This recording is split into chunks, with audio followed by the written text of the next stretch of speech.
welcome to the Venus retrograde series with J-me Scorpio as fuck. Today we're going to be talking about Libra risings and what you can expect during this Venus retrograde transit, along with other things that are shuffling around in the sky right now. So for those of you Libra risings, you're going to have a really interesting experience because Venus, that's the planet that's retrograding, it represents you. Your rising sign is about what you're meant to experience in this incarnation, the best way for you to navigate your life, things of that nature. And because Libra are ruled by Venus, this is your chart ruler. And because whenever a planet is retrograding, this tells you the area of your life that you want to be reflecting on. This is telling you that this is the time to reflect on you as a person. Take the time to reflect on your values, the things that support you, and are you using these things in a way that ultimately benefits you? The way that you're navigating your life, are you doing it in a way that's ultimately supportive? Do they line up with your values? Because sometimes life happens and then you just kind of forget whether these things support you or not. And now is the time to look at, if this is happening, how you can rework and kind of like edit these things out. This is also especially a wonderful time to do this because the South Node, which is an emptying out energy that's very karmic in nature, is taking place in the sign, in your rising sign. So this is the time to think about what is it that you can empty out that's no longer serving you. And because the sign that represents you is about relationships and partnerships, think about the kind of relationships that you interact with, the kind of dynamics that you have with other people. Is there anything for you to let go of? Now, of course, this does depend on who you are as a person.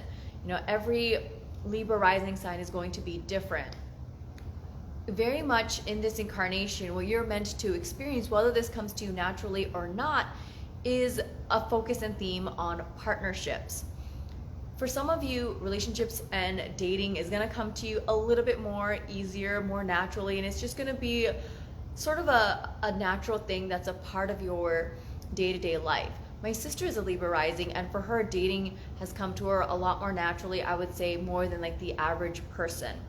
Whereas for other people who are Libra risings, it doesn't come so naturally. I dated someone who's a Libra rising, and he's very much an introvert, and he's had other indicators in his chart, but ultimately that's still something that he's meant to experience. So for those of you Libra risings who are watching this video, it really does depend, but ultimately you know this is what you're meant to grow into. So think about what you can do to really support this process.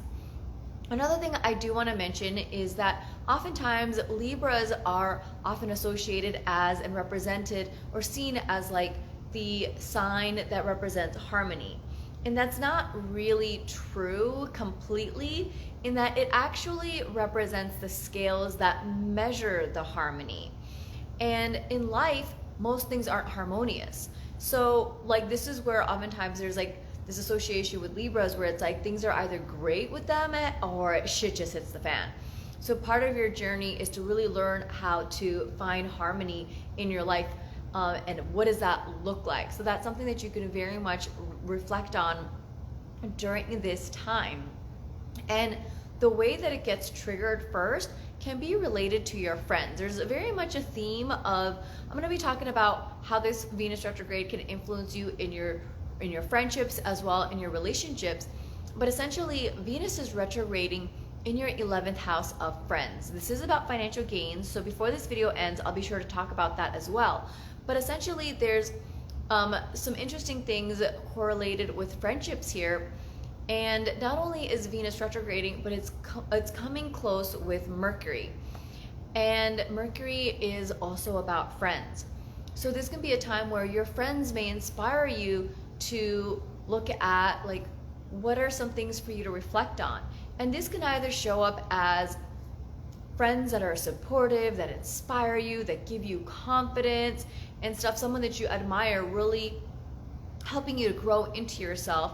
Or it can be that there can be friends and stuff that are maybe operating out of like the negative, problematic qualities of Leo, where they can be very selfish and kind of hijack like the space and kind of not consider you, and you may feel like, you know, you're kind of being pushed out, there's not really a space for you.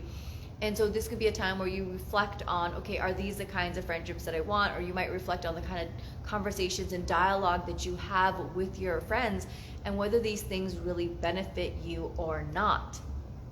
And another thing I do want to mention is Venus it doesn't just rule you and who you are as a person, but it also rules your 8th house. And this is about your traumas. It's about trauma triggers, trauma loops, trauma healing. With Taurus here, wherever Taurus is in your chart, the energy here moves the slowest. So just in general, regardless of the transits and what's going on, just be really kind and gentle with yourself. If you're experiencing trauma, you might get frustrated because you're expecting to like move through this energy a little bit quicker, and it might just take you a little bit more time, and that's okay, because that's the natural energy of when you have Taurus. Wherever you have Taurus in your sign, in your house, in your chart, the energy is going to move slower. But particularly for Libra risings, it's going to take some time.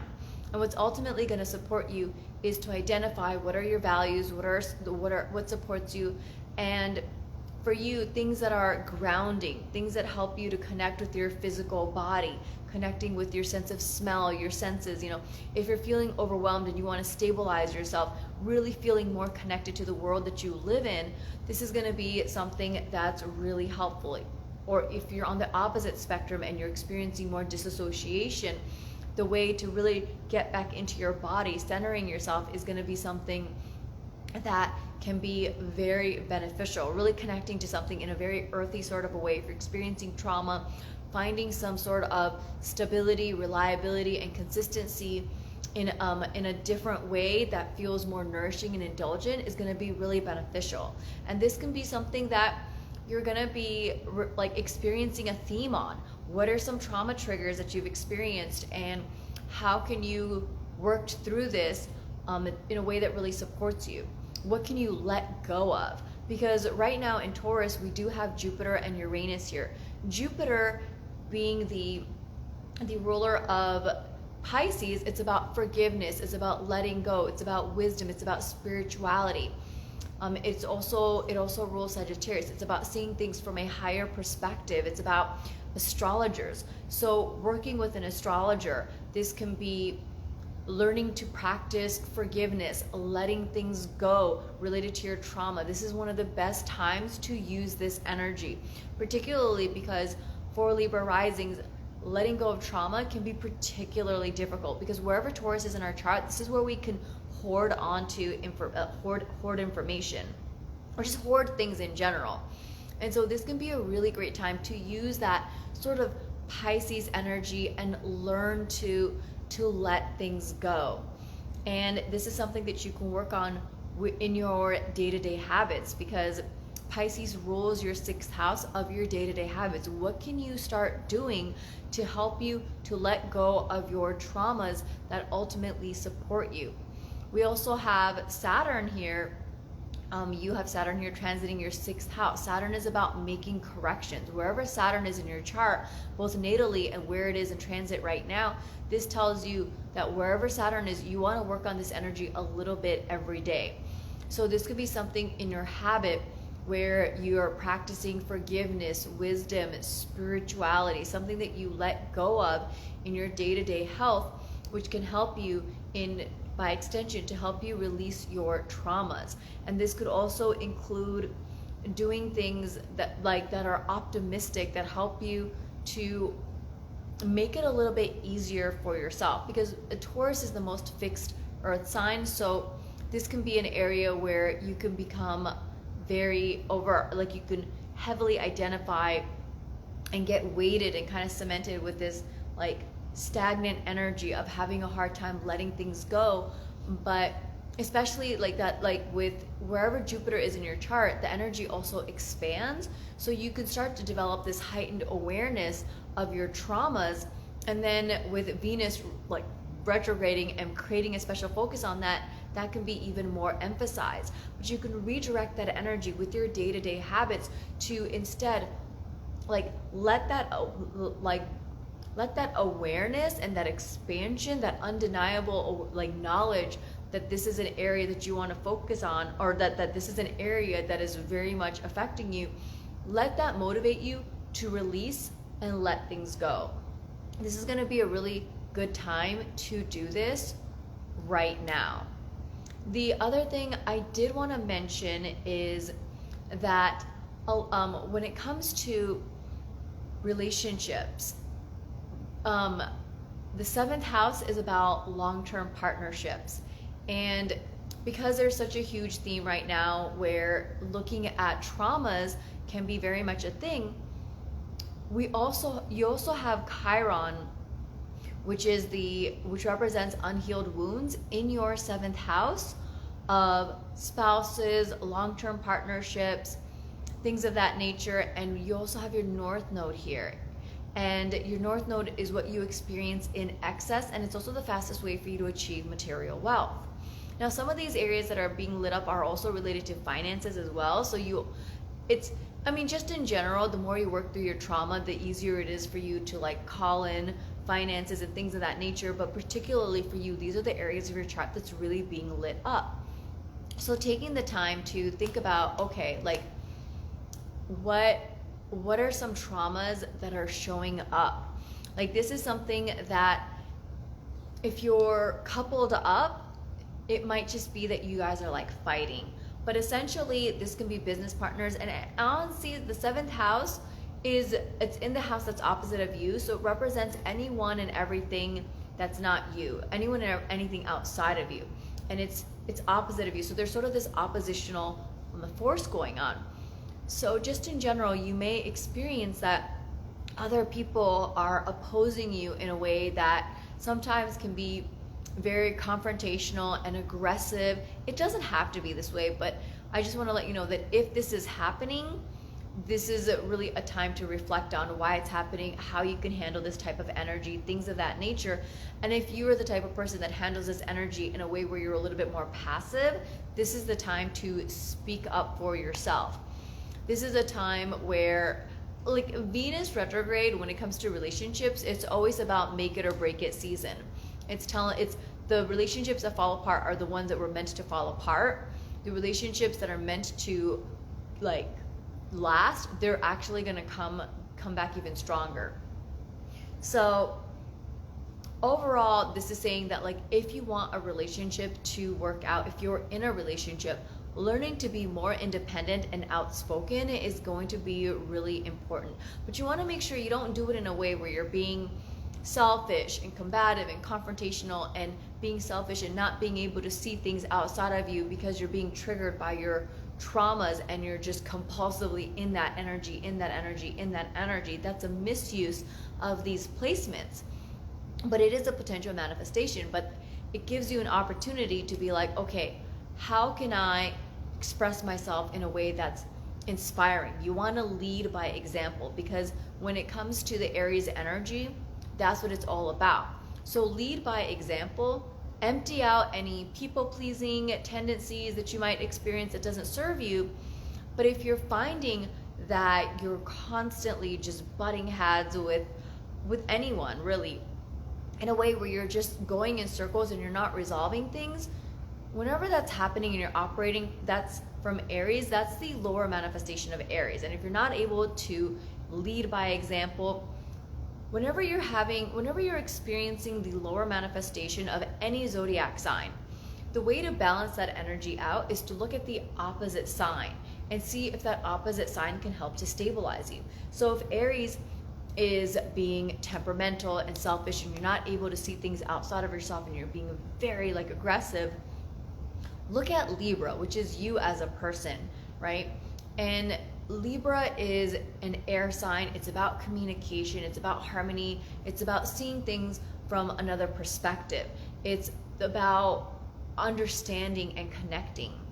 So operate from that space and take a step back and say, okay, how can I communicate in a way that's going to foster connection, that's going to foster harmony, understanding, things of that nature, rather than just becoming combative, aggressive, and defensive, because obviously that's not going to be beneficial.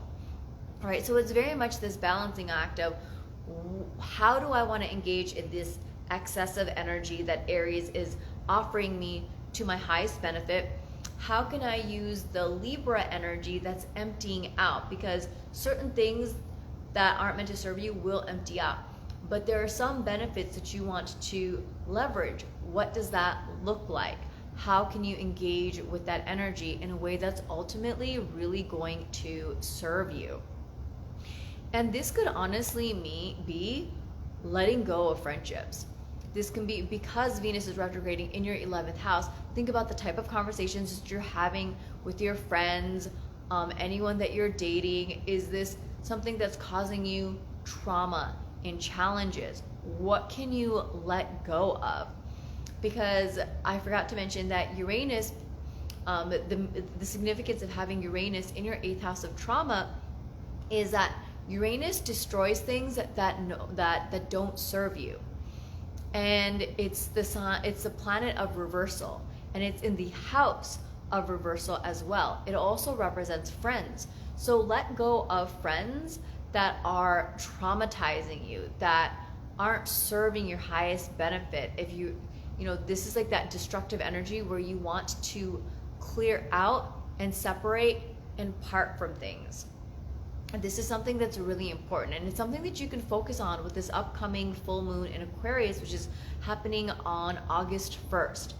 Because the full moon is about releasing. It's in Aquarius, which is the sign of friendships, and it's in your 5th house, which is also about pleasures, but it's also about romance, love, dating.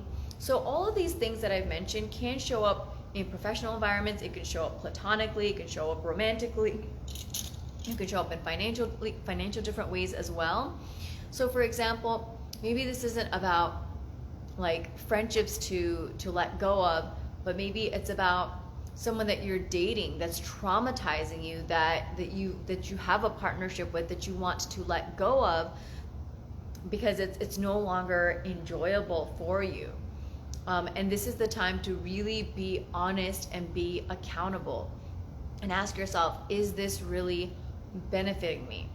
What is a better way for me to use this energy in a way that ultimately supports me? So this is going to be some stuff that you really do want to take the time to reflect upon. And I would say, I want to make sure I'm covering everything here.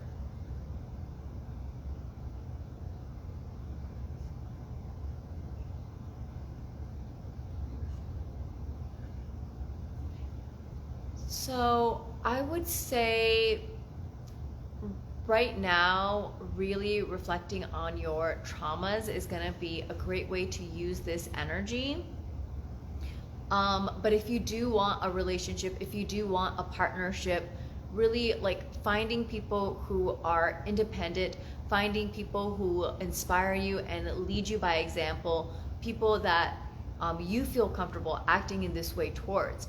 And also like really take this time to practice how you interact with conflict. And this is going to be something that you're going to be experiencing for the next 18 months while your North Node is in Aries.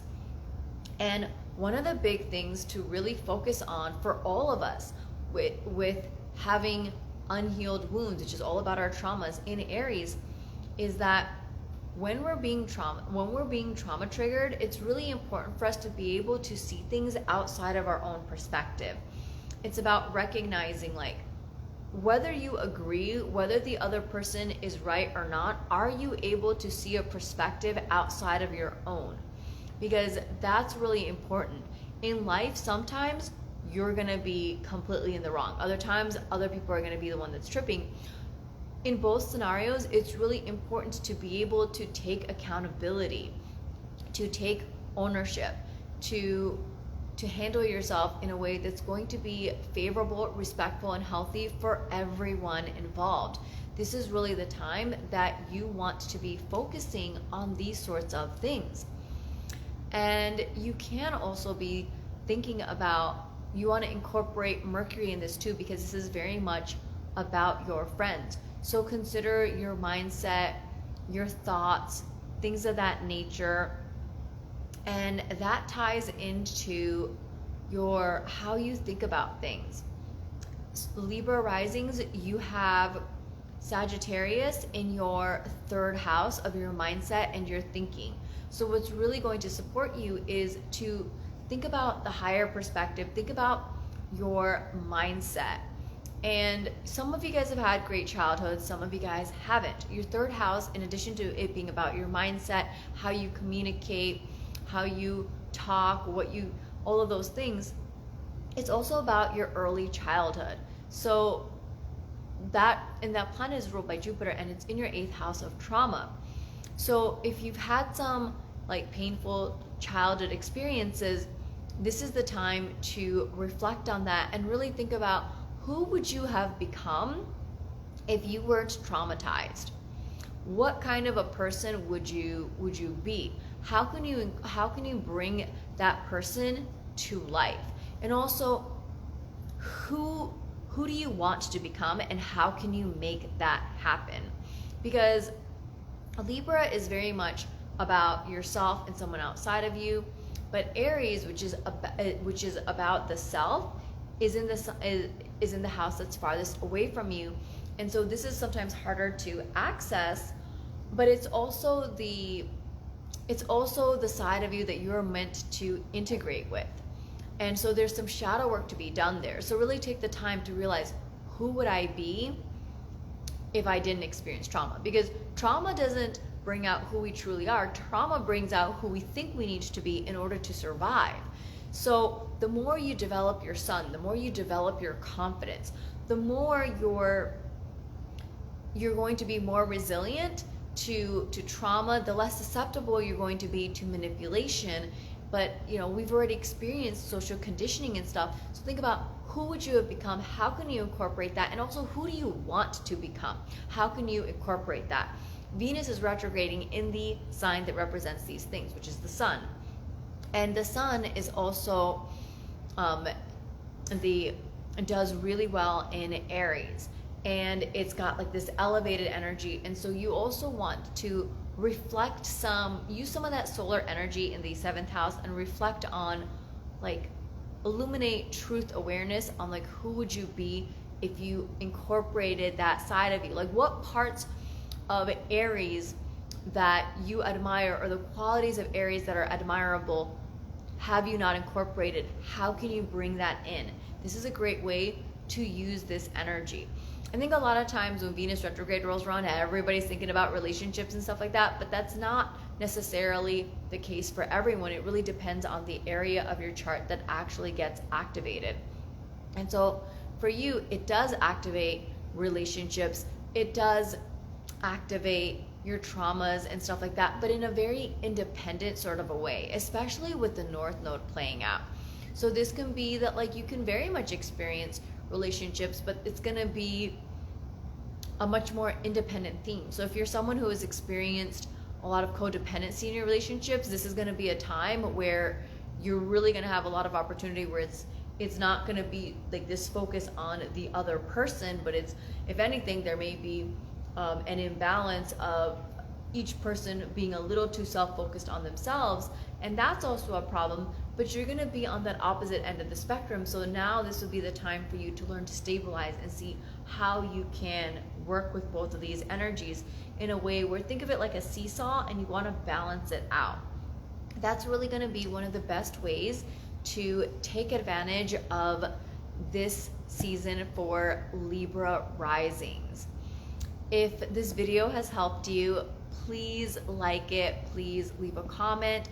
Please share this video with another Libra rising, or anyone who you feel would benefit from any relationship insights, or someone who might do well learning to become a little bit more independent just in life, because this transit is an excellent time to do that. And stay tuned for the rest of 40 days of self-love during Venus retrograde with your girl, J-me Scorpio AF Astrologer. Thanks so much for watching, and have a beautiful evening. I'll see you tomorrow. Bye, everyone.